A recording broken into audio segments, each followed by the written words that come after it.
All right, we're about to start the engine and the air conditioning. It's fully charged with 1,000 grams of refrigerant.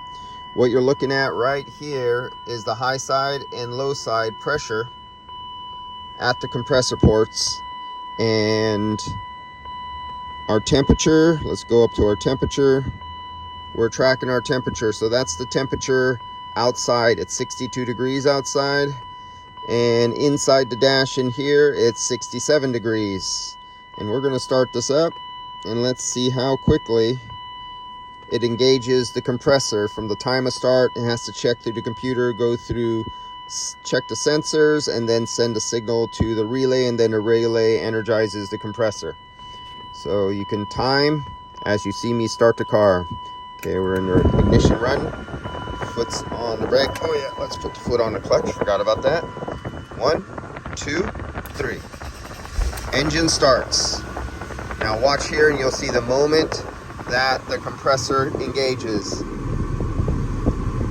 Oh, am I on the air? No, I'm on the refrigerant side.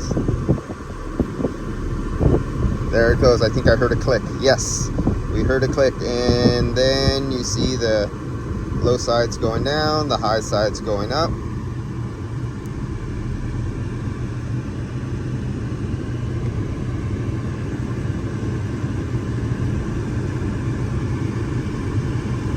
And we are operating. I'm feeling cold in the face, so let's look back at the temperatures. And we're falling. We're at 44 degrees right now.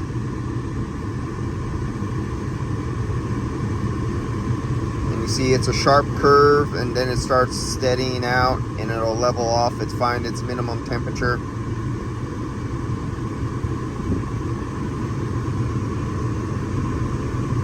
Coming back to our pressures.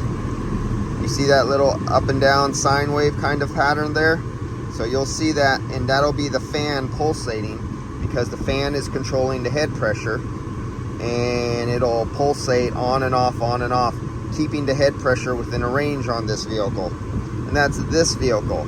So this vehicle, it appears, allows the low side pressure to dip to 79, goes up to roughly 90, almost 100, 94, 97. And it looks like we're now cycling the clutch too, because you see our low side pressure. The top peaks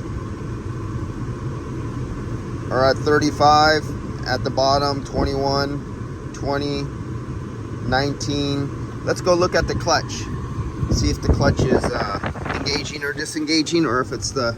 Now remember some other BMWs, they allow the high side head pressure even on cold days to go up to 270 psi, and then it'll engage the fan, and then you'll see the high side come down to about 140 or 150 or 170 psi. It all depends on the year, make, model vehicle, and then it'll turn on the fan again and allow the high side to go up to 270.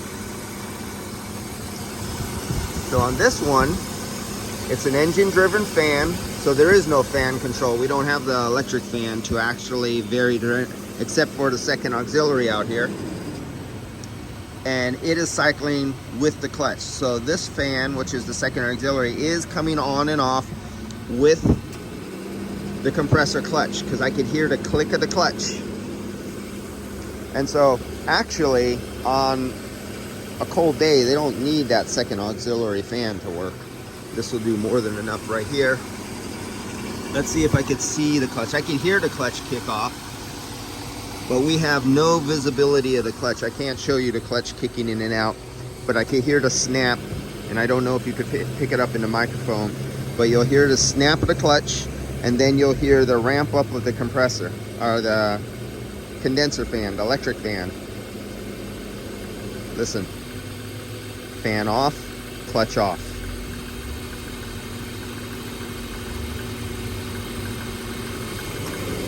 Right there, that was compressor click on, fans ramping up.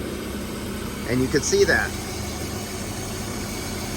It actually demos everything out here. You're seeing the clutch kicking off and on.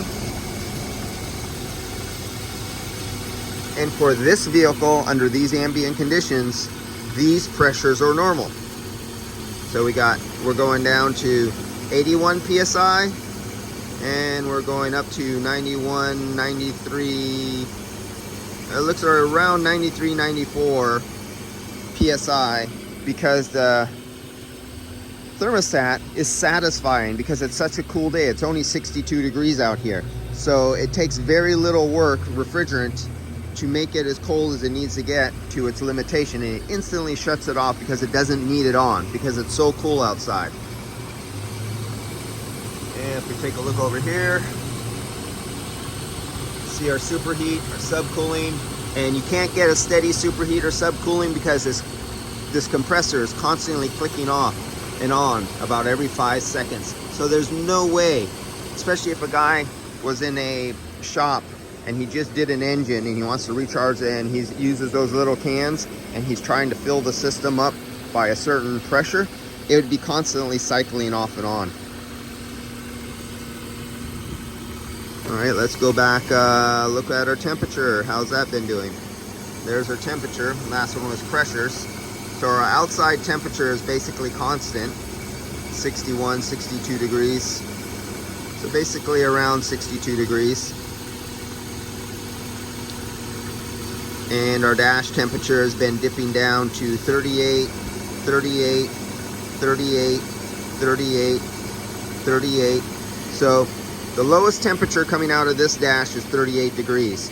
And when the clutch cycles off and allows the pressure to come up, the refrigerant flow to the expansion valve, of course, slows down, and less refrigerant flows. There's no suction from the compressor, so it allows the low side pressure line refrigerant in there to flash off, and it will raise the temperature, plus the heat load of the air going over the fins of the evaporator, causing the high side to rise.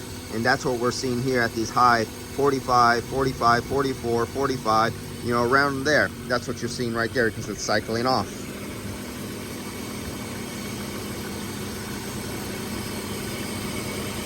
All right, so I snapshot all this. This will all go in the customer's receipt. And the time graph, this all goes to the customer. And it is working. So we have a good system here. Still have to find a leak on it. I'm still searching for the leak. So far, I've failed to locate the leak on this one. And there's definitely a leak because it came in here at 20 psi of air. So somebody must have pumped shop air into the system. And because when I put the refrigerant identifier on there in the very first video of this series of videos on this car, it only had air in the system, no refrigerant. It had 20 psi of air. That means somebody really bad worked on this vehicle before, very unknowledgeable, and pumped in air into the system. All right, I'll catch you guys later.